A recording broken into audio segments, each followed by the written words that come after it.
Hi, and welcome to Southern Gospel Sissy. I'm Marsha Stevens-Pino. I want to tell you about a moment that has never left me. We were at what was called a charismatic conference, hosted by a mostly gay church in Long Beach, California. I love this kind of thing. Lots of music and sing-alongs and preaching with passion, lively, loud, full of the Spirit, people dancing, shouting, tambourines flying. It was glorious. But my wife, Cindy, grew up in the Catholic Church. She appreciates a good message and some of the softer music. But if it gets a whole lot louder than a whispered amen, she starts looking for the exits. On a day like this, she took it all in, but maybe from the narthex or the sidewalk, possibly even the parking lot. One of the preachers that day is a friend of mine, Evelyn Shave. She's a straight ally with a Pentecostal fire in her bones and a heart for the queer community. She and her husband, Dennis, were fierce advocates for LGBTQ plus people in the church. And Evelyn, she preached like a thunderstorm, starting out gentle, then building and building until you felt the message in your bones. That day she preached from Genesis 26. Isaac had been blessed. He had lands, flocks, herds. Don't ask me what the difference between flocks and herds are. Animals were involved. But the Philistines got jealous and filled in all his wells. And then King Abimelech came and kicked him out entirely. So Isaac took his people and livestock and went wandering into the desert. He tried to reopen his father Abraham's wells, but every time they struck water, the locals would show up and say, "Oh no, these are not yours anymore. These are our wells now." Over and over, Isaac was pushed out. Then Evelyn leaned in, voice rising, hands up. She said, "That's exactly what happened to LGBTQ plus Christians. We've been run out of church after church. We couldn't drink from the wells that we didn't dig. We were told that we didn't belong." And then Evelyn brought it home. Her voice was booming like I cannot imitate, like a prophet at a tent revival. "Do you know why Isaac could dig new wells? Do you know why we can dig our own?" And then she threw her hands up, looked us dead in the eye and hollered, "Because the water don't belong to them." And friends, it still doesn't. It never did. Because grace runs deeper than gatekeeping.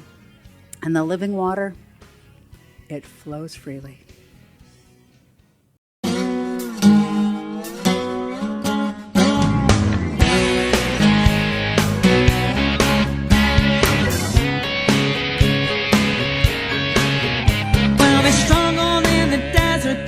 Parched and dry when Isaac found the water so they would not die. But the owners came with a mighty yell, "You're not our kind and your animals smell. Get back from the water, that is not your well. Dig your own well, dig your own well. Don't hang out where they hate and condemn. They can keep you from drinking at the well they built, but the water don't belong to them. No, no, no, the water don't belong to them. Dig your own well.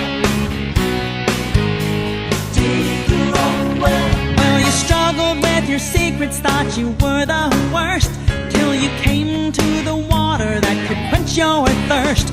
But the preacher called you a Jezebel, said you're not our kind and you're going to hell.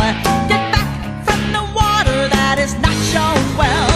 Dig your own well, dig your own well. Don't hang out where they hate and condemn. They can keep you from drinking at the well they built, but the water don't belong to them. No, no, no, the water don't belong to them. Dig your own well.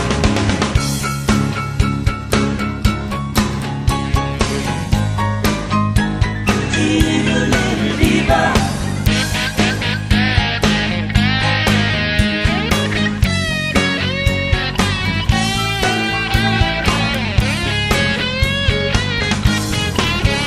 Jesus said, "If you drink from me, you'll never thirst, and out of your own heart a living spring will burst." Dig your own well, dig your own well.